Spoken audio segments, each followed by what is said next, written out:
और इस वीडियो में मैं आपको बताने वाला हूं कि अगर आप अपने लिए एक टाटा नैनो खरीदते हो ना 2025 में, तो इसकी कितनी मेंटेनेंस आती है एक साल में, एक महीने में। तो 7 4 जा 28, 2800 रुपये का तेल लगता है इसमें एक महीने में। 3000 का मान लो, कभी ज़्यादा भी चल जाती है तो 3000 का लग जाता है अप्रॉक्स एक महीने में तेल।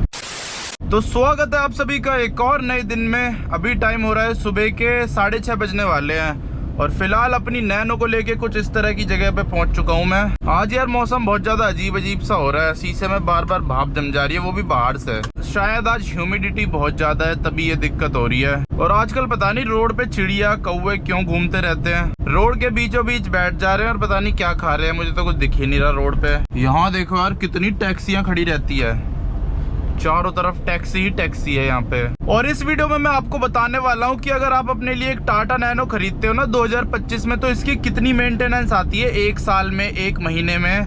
कितना पैसा लगता है एक टाटा नैनो को मेंटेन करने के लिए। यहाँ पे थोड़ा सा नैनो को भगा के देखते हैं। वैसे रोड खत्म ही हो गया, भगाने लायक बचा नहीं अब।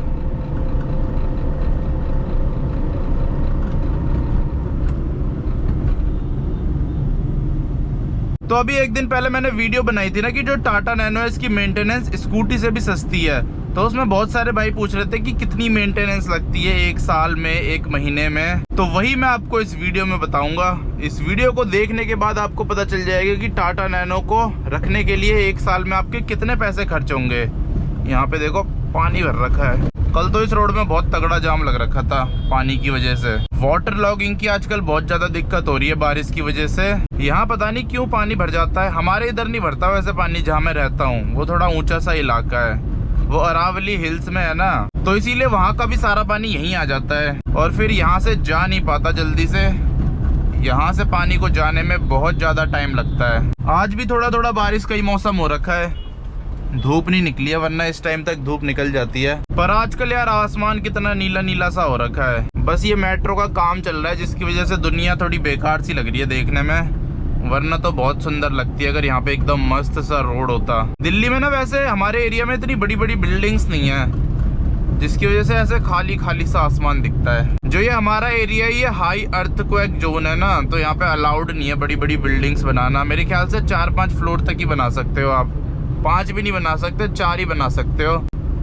उसके ऊपर अगर आपने बनाया तो आपका चालान कट जाएगा तगड़ा वाला, मतलब अलाउड ही नहीं है उससे ऊपर बनाना। इतना ही आप बना सकते हो हमारे यहाँ। और ये सामने मेरा पार्क आ चुका है, लेकिन आजकल मैं जा ही नहीं रहा हूँ। कभी कभी यार मन सा नहीं करता तो फिर मैं नहीं जाता, जब मन करता है मैं जब ही जाता हूँ। अभी सुबह सुबह ना मैं मंदिर जा रखा था, सैटरडे है ना, तो सैटरडे को मैं मंदिर जाता हूँ। वहाँ पे एक पागल मिल गया मेरे को, वो सब लोगों से बहस कर रहा है इतनी सुबह सुबह और गालियां भी सुन रहा है इतनी सुबह सुबह। एक दिन तो क्या हुआ था मेरे साथ, मैं ऐसी गाड़ी खड़ी करके बैठ रखा था, शायद मैं टॉयलेट करने के लिए रुका था, और बैठ के ना मैं गाना ढूंढने लग गया कोई बढ़िया सा चलाने के लिए। इतने में ना पीछे वाला ये वाला दरवाजा खुला और कोई अंदर बैठ रहा। ऐसी सुबह का टाइम था 6:30 बजे का, और अंदर आके पता नहीं क्या क्या बोल रहा, कुछ समझ ही नहीं आ रहा। वो भी पागल ही था। तो उसका ना एक पैर बाहर था जमीन में, एक पैर अंदर था। मैंने क्या किया, गाड़ी स्टार्ट करी और सीधा ले गया। फिर वो नीचे ही रह गया और दरवाजा अपने आप ही बंद हो गया गाड़ी चलने की वजह से। आजकल मार्केट में पागल लोग भी बहुत ज्यादा बढ़ते जा रहे हैं, और उनका यार कोई भरोसा भी नहीं होता, गाड़ी का शीशा तोड़ दे, कुछ भी तोड़ दे, उनको कोई वो थोड़ी ना है समझ। इसीलिए जितना हो सके ऐसे लोगों को अवॉइड करो। मुझे यहाँ से मुड़ जाना है अंदर। अब यहाँ पे सीट बेल्ट को उतार देते हैं। एक तो आजकल के टाइम पे ना गाड़ी के सारे पार्ट जाम से हो जाते हैं मॉइस्चर की वजह से। हाँ, तो मेंटेनेंस की बात करते हैं कि जो टाटा नैनो है इसमें कितना मेंटेनेंस लगता है एक साल का। सबसे पहले बात करते हैं फ्यूल की, कि इसमें फ्यूल कितना लगता है महीने में। जो मेरी नैनो है ना अभी के टाइम पे ये माइलेज दे देती है लगभग 17-18 के आसपास का। मैं ज्यादातर इसे ऐसे सुबह के टाइम चलाता हूँ, खाली खाली रोड होता है। दोपहर में कभी कभी चलाता हूँ, हफ्ते में एक बार, या कभी कभी तो 2 हफ्ते भी हो जाते हैं। इसीलिए ज्यादातर जो मेरी रनिंग है वो ऐसे सुबह के टाइम पे है खाली रोड्स पे। तो इसमें ये आराम से एसी के साथ 17-18 की माइलेज दे देती है। अगर ये ब्रेकर ना हो, अच्छा खासा रोड हो, फिर तो 25 तक भी दे देगी। लेकिन ये देखो ब्रेकर है, बार बार ब्रेक क्लच दबाना पड़ता है, तो जिसकी वजह से ये 17-18 का माइलेज दे देती है, जो कि ठीक है, इतना बुरा माइलेज भी नहीं है। और डेली मेरी गाड़ी जो है वो लगभग 20-30 किलोमीटर चल जाती है। कभी कम भी चलती है, कभी ज़्यादा भी चलती है, लेकिन मैं आपको फिर भी एक एवरेज बता देता हूँ। हफ्ते में ना मेरा 700 रुपये का तेल लग जाता है और महीने में होते हैं 4 हफ्ते, तो 7 4 जा 28, 2800 रुपये का तेल लगता है इसमें एक महीने में। 3000 का मान लो, कभी ज़्यादा भी चल जाती है तो 3000 का लग जाता है अप्रॉक्स एक महीने में तेल। उसके अलावा सर्विस की बात करें तो सर्विस ना मैंने इसकी अभी तक एक ही बार कराई है जब से खरीदी है, और इसको मेरे पास लगभग 1.5 साल हो चुके हैं। तो 1.5 साल में अभी इसकी एक ही सर्विस हुई है, जिसका खर्चा लगभग 2000 रुपये के आसपास आया था। तो साल में एक बार आपको सर्विस करानी होती है, साल में एक बार या फिर 10,000 किलोमीटर पे, जिसका खर्चा 2000 रुपये आता है। अगर नॉर्मल चीज़ें चेंज होती है, ऑयल फिल्टर वगैरह, air filter, engine oil, fuel filter हो गया, मतलब जो बेसिक सर्विस होती है वो 1500-2000 रुपये में हो जाती है इसकी। उसके अलावा अगर हम छोटे मोटे खर्चे देखें, जैसे कि कभी कुछ खराब हो जाता है, कभी कुछ, और साल में एक बार इसका इंश्योरेंस भी कराना होता है। इंश्योरेंस इसका होता है 3-3,500 रुपये में हो जाता है, मेरे ख्याल से 3000 में ही हो जाता होगा। और जो इसका इंश्योरेंस है वो फर्स्ट पार्टी नहीं हो पाता, मेरे को थर्ड पार्टी इंश्योरेंस कराना पड़ता है, तो थर्ड पार्टी होता है इसका 3000 रुपये का। इसका ना फर्स्ट पार्टी इंश्योरेंस हो ही नहीं पाता है, जिसकी वजह से मेरे को थर्ड पार्टी इंश्योरेंस करवाना पड़ता है, क्योंकि इसमें बहुत सारे डेंट और स्क्रैचेस है ना, इसीलिए जो इंश्योरेंस का खर्चा है वो लगभग 3000 रुपये के आसपास आता है मेरा साल का। उसके अलावा तो पोल्यूशन होता है, पोल्यूशन तो 100-150 रुपये में हो जाता है। बाकी अभी नैनो को लेके पहुंच चुका हूँ वापस घर, और मैंने ये मोबाइल होल्डर में लगा दिया फोन।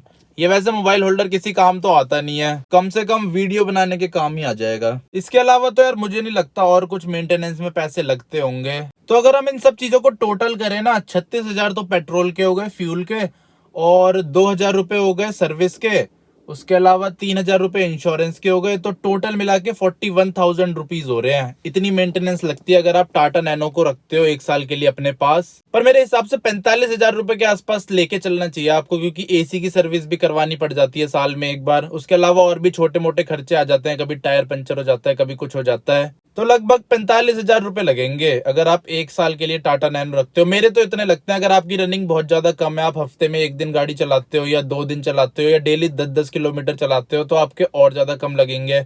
वैसे मेन तो इसमें फ्यूल का ही खर्चा है, मेंटेनेंस तो बहुत ज्यादा कम है। मेंटेनेंस में मेन तो सर्विस ही है 2000 रुपए की, और इंश्योरेंस है 3000 रुपए का। उसके अलावा तो कुछ भी नहीं है इसका मेंटेनेंस। एसी की सर्विस 1000 रुपए की लगा लो। तो वैसे देखा जाए जो मेन मेंटेनेंस है वो तो 6000 रुपए है, 5-6 हजार रुपए, बाकी तो सारा फ्यूल का खर्चा है। तो इतनी ज्यादा कम मेंटेनेंस है टाटा नैनो की, इसीलिए इसे हर कोई ले सकता है। जो इंसान एक बाइक को मेंटेन कर सकता है वो एक टाटा नैनो को भी कर सकता है। वैसे ऐसा लग रहा होगा कि इसकी सर्विस 2000 रुपए में इतनी ज्यादा महंगी होती है, लेकिन 10,000 किलोमीटर पे होती है या फिर एक साल में। वहीं जो बाइक होती है उसकी सर्विस 2500-3000 किलोमीटर पे होती है।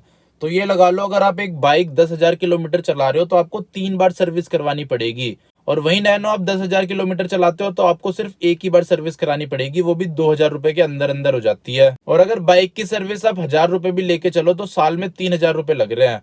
और वहीं बहुत सारी बाइक तो ऐसी भी है जिनकी 1200-1500 रुपए की सर्विस होती है, वो भी एक। तो ये लगा लो उनके तो 3 बार में कितने ज्यादा पैसे हो रहे हैं, 4500 रुपए हो रहे हैं साल के। तो उस हिसाब से तो नैनो की मेंटेनेंस कुछ भी नहीं है। बाइक के मेंटेनेंस में कार के मजे दे देती है आपको टाटा नैनो, इतनी ज्यादा बढ़िया कार है ये। मेंटेनेंस उस पर भी डिपेंड करता है कि आप कार को चलाते कैसे हो। अगर आप एकदम प्यार प्यार से चलाओगे तो आपकी मेंटेनेंस कम ही रहेगी, नॉर्मल आपको सर्विस करानी पड़ेगी, गाड़ी में वियर टियर कम होगा। लेकिन अगर आप बहुत ही ज्यादा रफ टफ चलाते हो तो फिर मेंटेनेंस भी उसी हिसाब से ज्यादा आएगा, क्योंकि गाड़ी में वियर टियर ज्यादा होगा। तो इससे भी ना बहुत ज्यादा फर्क पड़ता है। कई लोगों की गाड़ी 10,000 किलोमीटर पे बहुत ज्यादा खराब चलने लग जाती है, और कई लोगों की लाख किलोमीटर चलने के बाद भी एकदम स्मूथ रहती है। वो इसी वजह से रहती है क्योंकि वो प्यार से चलाता है, मेंटेन करके रखता है, टाइम टू टाइम सारी चीजें चेंज करा लेता है। और वहीं जो इंसान 10,000 किलोमीटर पे गाड़ी खराब कर देता है वो बहुत ज्यादा खतरनाक चलाता है, रफ टफ, गाड़ी की कोई केयर नहीं करता, मेंटेन नहीं करता, चीजें टाइम पे नहीं बदलता। मतलब वैसे तो 10,000 किलोमीटर पे कुछ खराब होता नहीं है, पर मैं एग्जाम्पल के लिए बता रहा हूँ आपको। तो इसीलिए इन सब चीजों का भी बहुत ज्यादा फर्क पड़ता है गाड़ी की मेंटेनेंस पे। वो सुना है ना आपने, जैसा बीज बोओगे वैसा ही फल मिलेगा, तो वो गाड़ी के लिए भी अप्लाई होता है। जैसा आप गाड़ी में बीज बोओगे वैसा ही आपको फल मिलेगा। इसलिए अच्छे बीज बो, चाहे गाड़ी हो या फिर जिंदगी, ताकि आपको फल अच्छे ही मिले। तो आई होप आपको पता चल गया होगा कि टाटा नैनो की मेंटेनेंस कितनी है। तो बस इस वीडियो को यहीं पे एंड कर देते हैं। अब आपसे मिलता हूँ कल अगली वीडियो में। जय हिंद।